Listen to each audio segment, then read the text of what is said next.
Allô, alors aujourd'hui sur la chaîne YouTube à Petit Jeu, je te présente les règles du jeu Spot-It ou Double. Hein. En fait, c'est le même jeu, c'est juste le titre qui change. Ça dépend quelle boîte toi tu te procures.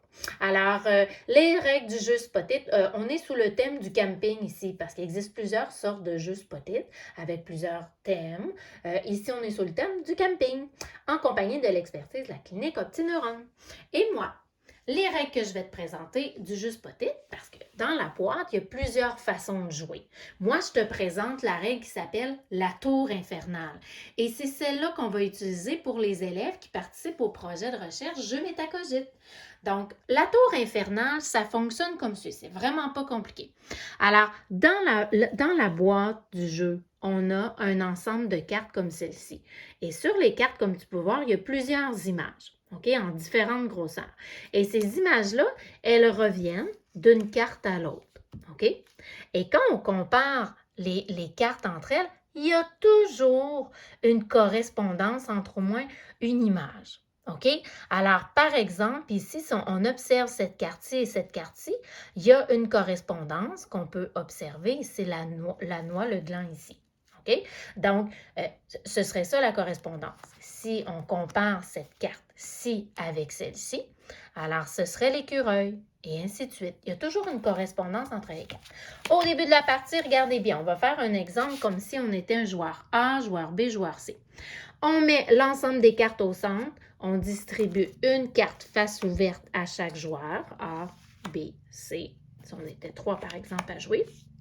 Et quand tout le monde est prêt, on dit 1, 2, 3, go, et c'est parti. Le but du jeu, c'est de remporter le plus de cartes au centre. Regarde, je vais te montrer comment. Quand tout le monde est prêt, on fait 1, 2, 3, go, on retourne la carte du centre. Et chaque joueur, moi par exemple, si je suis le joueur C, je vais devoir le plus rapidement possible avant mes adversaires trouver la correspondance entre la carte du centre et la mienne. Alors, quelle est l'image ici qui est correspondante, hein, qui est identique entre la carte du centre et celle que j'ai devant moi? Donc, si je regarde, peut-être que c'est la hache. Alors, tu vois, c'est la même hache, là, copier-coller. La seule différence, c'est la grosseur. Alors, je te dis, parfois, la grosseur n'est pas pareille et l'orientation, des fois, elle est placée de manière différente. Mais ça reste quand même la même image. Alors, c'est ça qu'on recherche, l'image identique. Si c'est moi qui ai nommé la hache en premier, parce que moi, ma correspondance, c'est la hache, eh bien, je gagne la carte et je la mets sur ma pile personnelle. Je vais maintenant comparer cette carte-ci à la prochaine. OK? Bon. Supposons que c'est le joueur B qui a été plus rapide que moi. Lui, sa correspondance, regarde, c'était le sapin. Et il a été plus rapide que moi à dire sapin. Et moi, je n'ai pas eu le temps de dire hache. Eh bien, c'est lui qui va récolter la carte. Puis si c'est le joueur A qui avait nommé sa correspondance à lui en premier, eh bien, c'est le joueur A qui aurait remporté la carte. Sa correspondance à lui, c'était le petit castor.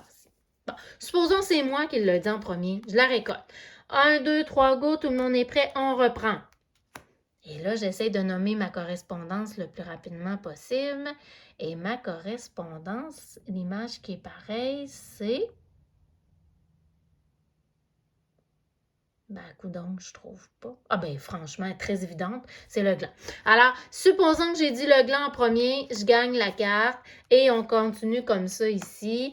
Ici, supposons que c'est le joueur B, tiens, qui va dire sa correspondance en premier, il dit crapaud.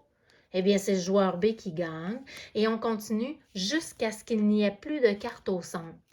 Et là, ce qu'on va faire, c'est qu'on va compter combien chaque joueur a de cartes. Et puis, c'est celui qui en a le plus qui remporte la partie. Là, je vais juste te dire une dernière chose. Si jamais tu as de la difficulté à trouver le mot dans ton cerveau, à accéder au mot, tu trouves la correspondance qu'il y a entre tes deux cartes, mais comme ici, c'est le gland, mais tu n'es pas capable tu peux le pointer, ça ici, là, ça. Et là, tu vas pouvoir le montrer aux autres joueurs. OK? Si le mot ne vient pas, pointe-le avec ton doigt. Voilà.